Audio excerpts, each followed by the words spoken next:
ভাইরে, আমার এই নেড়া মাথা দেখে নিয়ে আমার এক বন্ধুর কথা গেল মনে পড়ে। আমার এক বন্ধুর লাগিয়েছিল বিয়া।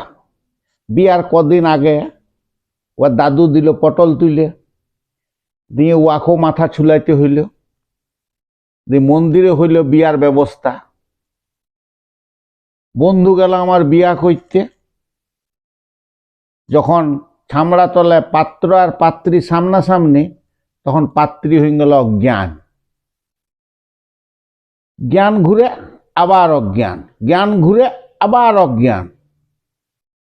দিয়ে পাত্রীর বাবা বলছে, দেখো ভাই আর বিয়া টিয়া হবে নাই। তা আমরা জিজ্ঞাসা করলাম, ভাই কেন বিয়া হবে নাই বলো? বলছে, বলো না, আমার মেয়েটা যখন ছোট ছিল না, তখন বেলতলা গেছিল, দিয়ে আর মাথাতে একটা পাকা বেল গেছিল পড়ে। দিয়ে এখন এই ছেলেটারও মাথাটাকে দেখে নিয়ে ও পাকা বেল মনে করছে। ও মনে করছে যে আমার মাথাতে এসে পড়িবে, সেই জন্য ভাই আর বিয়া হচ্ছে নাই।